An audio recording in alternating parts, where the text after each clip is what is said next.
Welcome to the last episode of October for Conversations in the Void. You know, Halloween is here in 2 days. I'm excited. We have special stuff planned over on our YouTube channel. Make sure to check that out for all upcoming information. Now, tonight's guest, I am pleased to introduce writer, director, producer with works including Rift, Halloweed, and Hashtag Unknown. Please welcome to the Void, the one and only LazReal Lison.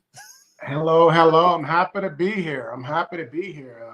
May not be able to tell now, but I grew up, that's a story in itself. I grew up a horror fanatic, you know?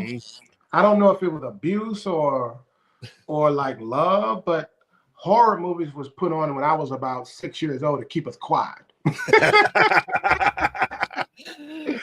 Do you remember what your first horror movie was then that you saw? Of course, man, like Day of the Dead. Yes. Day of the Dead, Dawn of the Dead, Night of the Living Dead, Friday the 13th. I didn't really get into Freddy much till I got older, or Halloween, because it was all Jason and it was all like the dead. Jason, Michael Myers. I didn't get into Michael Myers till I was a little older. It was like most people had to pick one, you know? Mm-hmm. Some people like Texas Chainsaw Massacre was before me, but I got into it a little bit later, you know? Yeah. Oh, but yeah. In the 80s, it was pretty much like Jason, Nightmare on Elm Street, and then you had some people that was really into Michael Myers, you know?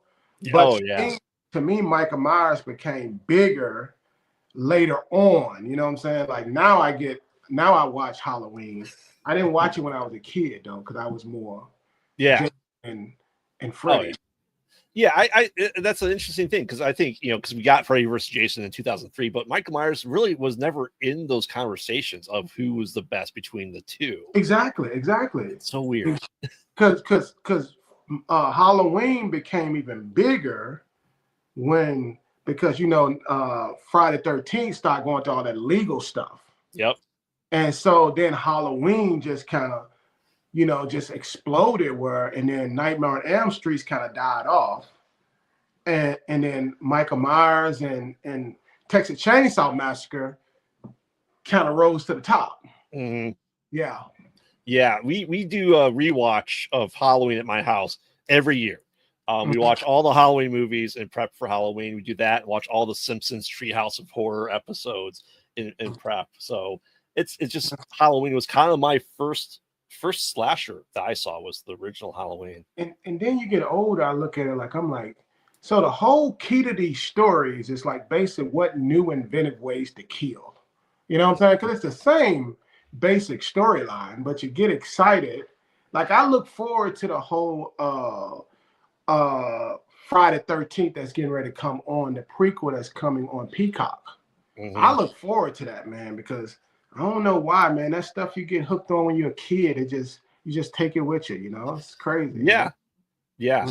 So in your opinion, though, what do you think is an underrated horror movie that doesn't get as much love and attention as it should?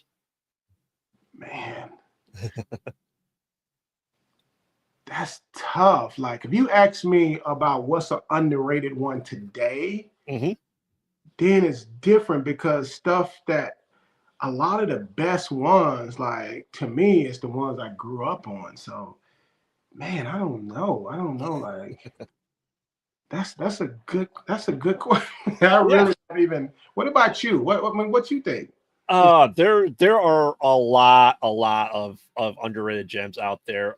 Something that I think is fantastic, which was close to the early pinnacle of camp horror movies, because we had 1980 was Friday the 13th, but 1981 was The Burning, and it had Jason Alexander in it, and it was another camp movie that came out before the huge craze of everything camp in the 80s. So was that a slasher too? It was. See, I don't remember that one. Yeah. Like, because then you got those, we talking about more slashers and not the more psychological ones, Mm-hmm. Because that's a whole other area over there that's like, I can say a movie to this day that I can't watch. I cannot watch it. It takes on a whole different meaning when you're an adult and you have kids. Mm-hmm. That's Pet Sematary. Yes. I cannot, man. The new one, I can't. because I think when you're a kid, people say that dad was crazy, but when you get older and you have kids, as fathers, you would do the same thing. Oh, for sure. I totally would do the same thing. It's a Yeah. whole different meaning to these stories when you get older, man. And that movie right there is a movie I cannot watch. And then the new one, when they made the new one, did you see the new one? Mm-hmm. I when I watched in the theaters, the most horrifying part of that was the very, very end when the little baby was in the car, right? When I went back and watched it the second time, I had to stop it before I saw that part. Okay. Because I knew what was about to happen. Mm-hmm. That was like really, so that movie right there just horrified me to this day, man. Yeah, I noticed because I've been with my wife. We started dating about 23 years ago. Been married 15, and when we had kids, all of a sudden she looked at horror movies a very different way too, especially when there's kids involved. Yeah, because when I did the movie #Unknown, what I did originally, I did that movie, but then I went back and I kind of built around the story. Now, when I first did the movie, that was before I had kids, before I was married. And then it was certain stuff I had that the psycho did on the computer that I'm like, you could tell like I would not write that now when I have kids. I would never ever say certain language as far as what he did to a child. You know, Right. it's just a whole, it's a whole different meaning when you Well, I mean, you said doing my research on you that you started kind of writing and directing while you were in junior high school, and were you writing horror stuff back then as well? No. Then I wasn't. I just always was into art. I've always been an artist, and I write plays and do things like that, and horror was always like I've always wrote a variety of different things, a variety of different things, and I really enjoyed it. Like I wrote from dramas to thrillers and then horror was like, when I first got to LA, it was a few different things I tried, but then I was back in the day. They like, if you want to break in, you need to do horror. so that's when I first wrote a horror. Okay. And did it. And it was interesting. It was interesting, but horror. I mean, I'm not. If I'm gonna do a horror nowadays, I mean, Halloweed was fun. But it was a slasher, but it was comedic. Dark comedy, It was comedy. But if I was gonna do a horror now, I'd probably be more into like the psychological element, that require is still, because to me that's more horrifying. But but I still enjoy, honestly, like, I mean, before I moved to LA, I used to read like the different Friday the 13th, Freddy versus Jason scripts, because there was a lot of them circulating during that time. Yeah. And I used to read them, and just out of fascination, because before I really wrote my first screenplay, I was just fascinated with how you could write a Freddy versus Jason script, right? And Jason never talk, not one word, but they can manage to write 120 pages. And it's basically just narration and the visual elements and all that. But it was, but yeah. I had like a couple of weeks ago a guy who's played Jason in some fan films, and he's been acting for a while. He goes, you don't realize how much you have to convey with just, you don't even see your face. So with your body language, and to write that, you really gotta let the guy take control of that entire piece, because he has to convey his emotions as well as he can. Yeah, I mean, and I know when it comes down to Friday the 13th, man, I know every detail of all of them. Like I literally grew up to that, like the different Jasons, like you know, Kane Hodder was like the Jason from part 7 through X. Yeah, Jason through X. X, yeah. Yeah. But what I find so interesting when I went back and, you know, they started playing, when you get streaming, they playing Jason all the time. Yeah. You can get away with that stuff back in the day because you have Friday 13 come out this year, then the next one come out a year later. Nobody ever questioned the continuity as far as what Jason looked like on the pre. I'm like, these are two different people. You get there like Jason jump up from this little person to like a grown man to like muscular here, and then the other one he's skinny, you know, like. But you know, but anyway. Yeah, well, I think that's very true because there was like 8 Friday the 13th in 9 years. And you never question any of them. No, not at all, not at all. It's and you talk about like the modern like psychological thriller, and yeah, I think that's more terrifying because am I worried that a Freddy Krueger or Mike Myers or Leatherface doesn't come after me? No, but it's the psychological that makes you go, you know, I don't want to take out garbage tonight. I'm gonna wait for that in the morning. It's the tariff, man. Some of that stuff be like so, you know, it ain't too much that scare me when it come down because I didn't did it, you know, I know like what's real and what's, you know, I don't even because I done did the what unknown, you kind of, you know, with makeup, prosthetics, and all that stuff. So it takes a lot when it comes down to horror to really, really scare me. So, but when you get to that, some of that psychological stuff, you know, it's like, that's really, I'm like, well, yeah, that stuff like gonna get to me, you know? Oh yeah, for sure. And you know, I make indie horror films as well, and it's just like people are like, yo, that scene, you know, that kill tape was really gross and terrifying. And in my head, I'm like already desensitized to it because I was there making it. So it's like it doesn't do anything to me. And then you know when that shadow moved across the door, that was just the first AD. Yep. That's all it was. There wasn't no ghost and all that. It's funny because, like I said, we do another show where my producer and I we co-host and review horror movies, and I think my viewing of the production of things have changed since being involved with movies.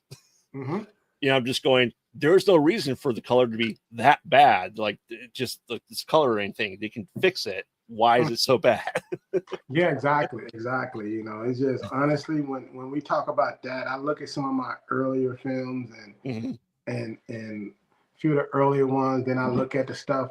You know, I'm amazed that, you know, with the knowledge and the level I'm at now, because I deal with a lot more of the studio stuff now, and it's like I look at, you know all the different how complex things are, the different departments. I'm like, and how did I ever bypass the online editor when I first started? Well, like, how did everything just, you mean the editor was doing, I had the editor doing the coloring? And I submitted that to a festival? You know, everyone starts somewhere, and you gotta look back at it. And you know, do you have any advice that you'd give a younger yourself, like, hey, you should really study up on this?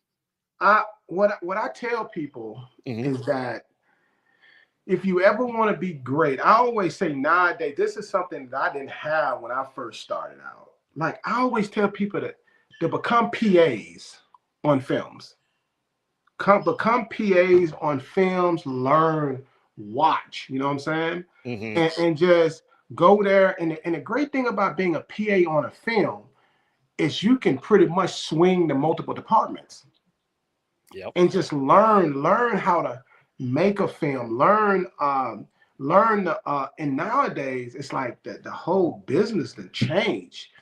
Even in the past 6 months to a year, when you look at the strike, now you got AI, you got all these different things. I just think, man, it's such an exciting time, a nervous time, but it's also a time where if you want it, you got to be willing to grow.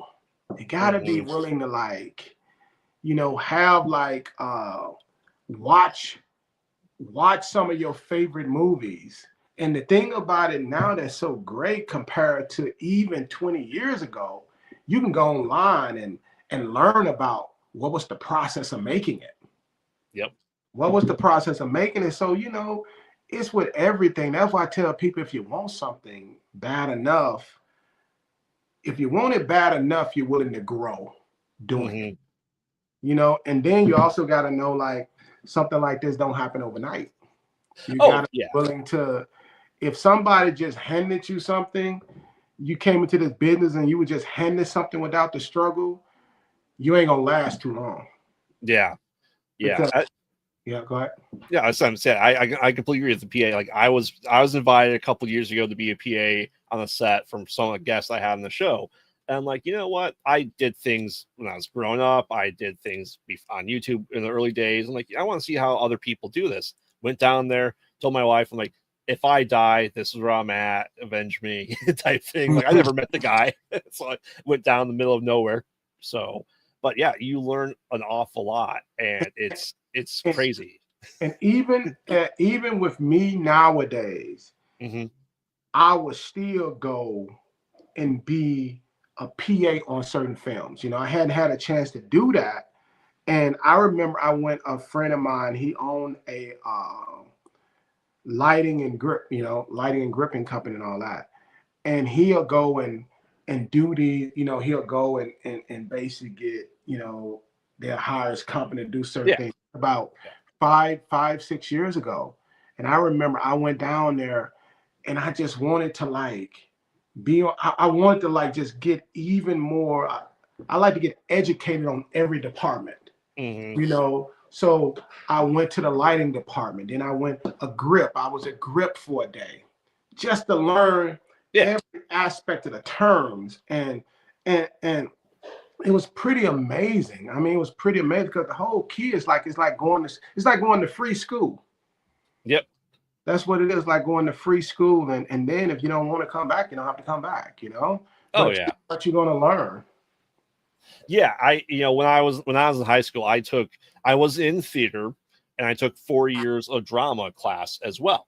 And so like when I was in theater, you know, I was building sets. I was not singing and dancing, but I was acting in the non-singing and dancing parts. But then I'm like, you know what? I want to learn how to do lighting. I want to learn how to do sound, learn how to do spot, learn how to work front of the house. So I learned every piece that goes into that theatrical production, and to the point of writing and directing stuff as well. Man, it's exciting because the power of learning, man, is like you do that, it just benefits you so much. I remember doing periods where I really, even after Halloweed, you know, we did Halloweed 2016. It came out in 2016. And I remember the struggle, you know, just, you know, getting work in this business. But that was an interesting time for me because what I did during that time is I started developing all these other skills, you know.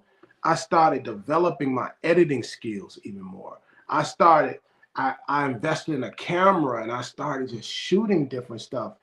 And I became, and then in the editing and all that stuff, all the skills I developed is what diversified me in every way. And I look like now, it's like, it made me such an amazing filmmaker, you know?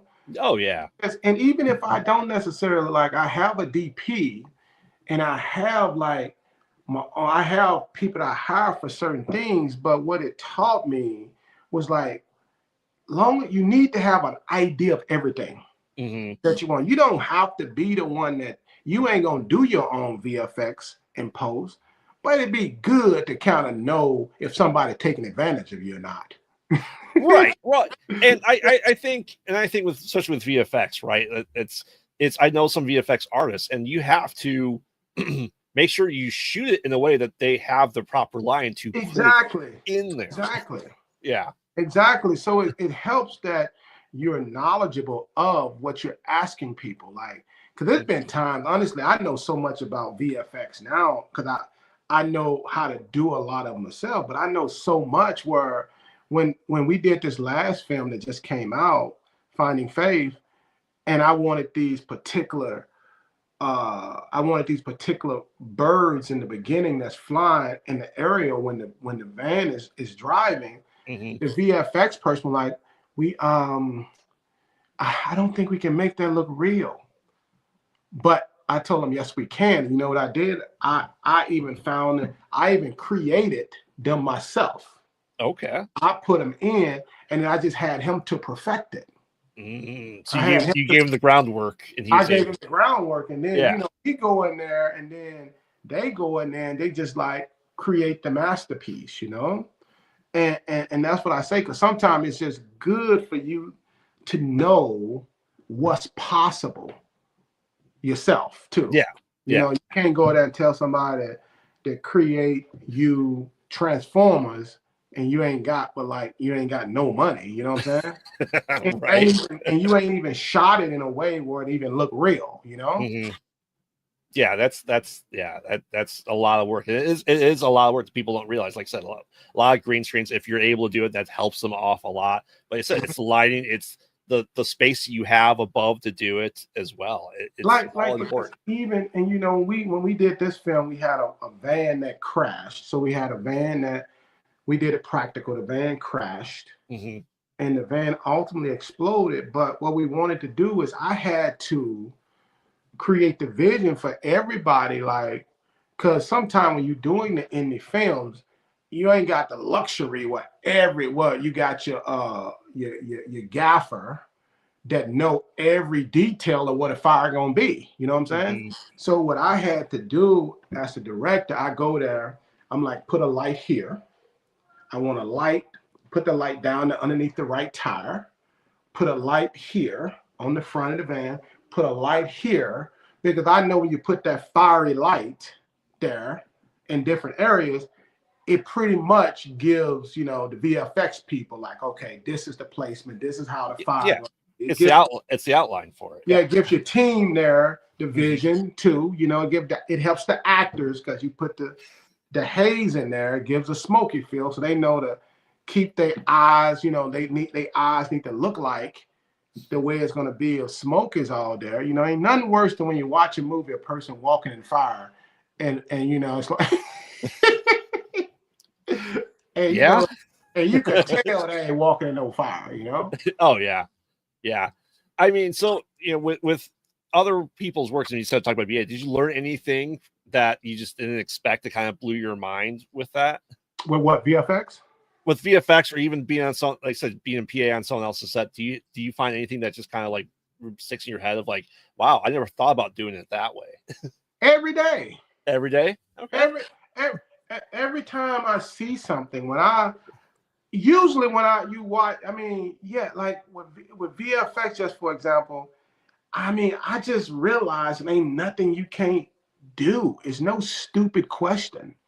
Mm-hmm. Especially when you experience, because when you experience, you pretty much got the general foundation. I know, like, okay, if I want to put Paris outside my window, I need to have some type of plate there. You know what I'm saying?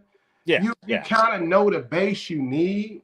Mm-hmm. And then when you know that, it's nothing that you can't do. And what I like about sometimes indies, real small films, what you can learn when you watch them, because oftentimes you forget when you have even just a little money. Even if you have a budget that's $500,000, if you have a budget that's $1 million or whatever, as soon as you go up in the budget, you kind of forget what it's like when you had $0. When it was just you and your friend trying to create a car shop, you know what I'm saying? Oh yeah. When you're able to afford just to rig it, because it just. I remember back in the day, man, when I would ask questions for people to do when I first started out, that I wouldn't dare ask people now. But you didn't know you didn't supposed to ask people that. But it's something refreshing about when you have people around you that ask questions like that, because that's how you get what you want, you don't know, it ain't customary you go into a place and you like say, hey, it's the I want to go over there and meet the owner of Netflix. He in the building, I heard. When you get more experience, like, you're not supposed to ask that. But when you first start, it's like, you don't know. And sometimes you actually get it. Well, I mean, it's some crazy stuff I got away when I in like 2008. I'm like, it was unbelievable. Yeah. No, I mean, you worked in thrillers, comedy, horror, drama, family, religious, Christmas. Is there a genre that you haven't worked in yet that you want to dip your toes into? Man, my ultimate goal is I really want to go. Is there a genre that I haven't did that I done dabble in a lot of them. Mm-hmm. It's just about which one is my favorite, Yeah. And that depends on the mood, because every time I do a movie, every time I'm doing a movie, the one thing I do is I get lost into the music of the genre. You know what I'm saying? Mm-hmm. And like when I did Christmas movie, because when I did with a Paramount and BT, I did some Christmas movies and they were always, so I'm sitting up here listening to Christmas all year round.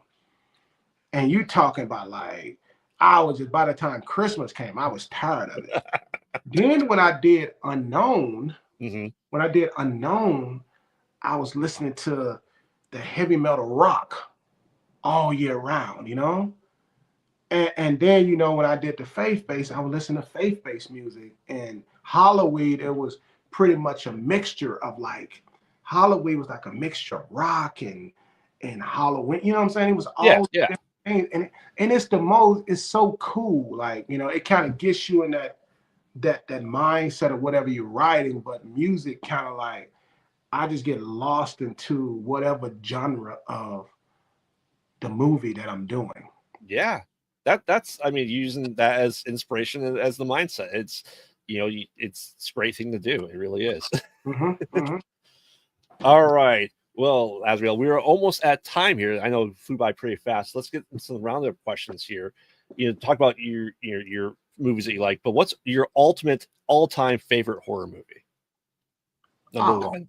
My all-time favorite horror movie, I got to go to Friday 13th. Because when you talk about the body of work and how it affected me since a kid, I think you gotta say the Dawn of the Dead, Night of the Living Dead series, and Friday 13th, because that's what made me, when Walking Dead came out, I watched every episode every Sunday for all the years it was on. It was like, that's one of the only things. So I think a lot of it so much have to do with my childhood and I there's a lot of great horror movies now, but they, as far as leaving an imprint, it would be like that. Those. Okay. I like it. All right. Next really tough question. Practical or CGI? Both. A combination of both. Combination of both. I think that when you do a bus crash, and if you do you can do that practical, but if you go to lighting it on fire, you may not be able to get every aspect of what you want, but you can control it a lot more with CGI. So you're using CGI to enhance the practical. Yeah, you do use CGI to enhance the practical. So I think a combination of both, something so great about the practical though too. Yeah, it's especially when you have no budget, practical is the best you can do sometimes. Yeah, and when you're dealing with like certain blood and all that stuff, man, because I mean, if you want something to be 100% perfect, because see, with Halloweed, we were dealing with a lot of that, and it had to be like VFX, especially at the end with blood. That way you can control it. Yeah. And resetting's a lot easier too. With you don't have to worry about cleaning up blood. When you only got one suit. Exactly. In there, I've been on a lot of. We have one take, one take. Yeah, exactly. One take. Absolutely. All right. So someone knocks on your door tomorrow morning, offers you $1 million to make the next entry in an existing IP or franchise. What would it be? Well, you better be careful. 1 million ain't gonna go that far. 1 million ain't gonna go that far. So, is that the start? Is that the overall budget? That's the start. That is start. Okay. So you said the 1 million to make the next IP. Dang, that's a good one. I can pick the genre. Yeah.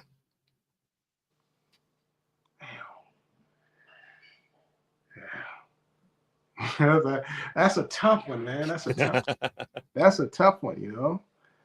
Man, I don't know. That's a good one. That's because automatically my mind is crossing different genres, you know, because like, you know, it'd be cool. Like, I guess if we're gonna go horror, man, it would be like cool, like to do the little child's play, you know. Ooh, yeah. Man, it would that would be cool. Would you make an entry in Friday the 13th? Would you make an entry in Friday the 13th? Yeah, Friday the 13th would be like, I think they're definitely taking that to the next level now. Because with the whole prequel, I think they really about to turn it up a whole nother level. But yeah, I mean, I think I would mess that genre up though. seriously, because when you like, they don't, I mean, you can't go there and make, you see what Rob Zombie did, right? Oh, yeah. And they call Rob Zombie that the worst Halloween ever. You know what I'm saying? It got voted as that, but he kind of took Michael Myers to a place where I want to take Jason. Okay. So you can't, like, the fans want to see slasher, you know, and the way Rob Zombie did, it was slasher, but he added a more psychological element to it. And diehard horror fans don't want you to come in.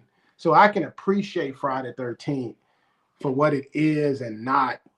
I would be mad if I messed that up. That's fair. That's fair. But Nightmare on Elm Street, though, I could tackle that. Because you got a lot more room and flexibility there. You can really, with Freddy, you can really, like, I would have a field day with that, because that would be, you know, it's a different, same type of audience, but Freddy gives you a lot more, you know, psychological and all that stuff. Who would be your Freddy? Man, you know what's crazy though? Like, this whole Jim Carrey thing intrigued me. Oh my God. Like, I'm like, a lot of people can't see it because Jim Carrey's funny, but I think he could be terrifying. I think if he play it right, he could be, and with his body movements and stuff. What you think about him? I have personal reasons. I want him to be in the MCU as Mojo from X-Men, but I'd rather have him be in that world than Freddy. But I can see him doing it. Would he be my first choice? I wouldn't think so, but since they brought him up, you know, I think Robert Englund can, like, do one more. You know, I can personally. He's 70 something. It ain't like he do his own stunts anyway. At this age. Right. But I could totally see him, like, doing a few more Freddys. But I think he's so well deserved, man. Hollywood Walk of Fame. I'm like, yep. If it wasn't on Halloween night and it's such crazy traffic, you know, I would love to go. I mean, he's somebody that, yeah, I just love to go and watch, because he's so freaking legendary, and it's long overdue, man. Oh yeah, for sure. You would have thought he got that 20 years ago. Oh yeah, he's done so much more than horror, but people don't recognize his stuff. He is so freaking amazing, and he only person that can really. The reason why the last Nightmare on Elm Street flopped, because people see Robert, man. It's got to be somebody that can really overtake, that can kind of take your mind off Robert, man. Because he had a unique look, everything. So I mean, that's the curse of that franchise, man. It is. The only really villain to be played by the same person. that we've gone into. Because he still can like play it. It ain't like he's 90. He ain't Clint Eastwood age. He's like 70 something. He still can play. He still can give us 3 more. Exactly. Yeah. Awesome. Love the answer. All right. So before we go, give us all your plugs. Where can people find you, follow, and learn all about you and your work? People can find me on, you can go obviously on Facebook under LazReal Lison. You can go to IG at LazReal_Lison. And pretty much my company website, summerhousepictures.com, www.summerhousepictures.com. But you can find, once you find my name, LazReal Lison, they see it on the screen. Just like that. And it's everywhere. Awesome. Well, LazReal, thank you very much for coming. I hope you had a good time. And for anyone that's new here, follow us on all social media at pod.night. Check out our YouTube channel where we have more content and horror things coming out. Until next time, don't get lost in the void. Good night. Thank you. It was great.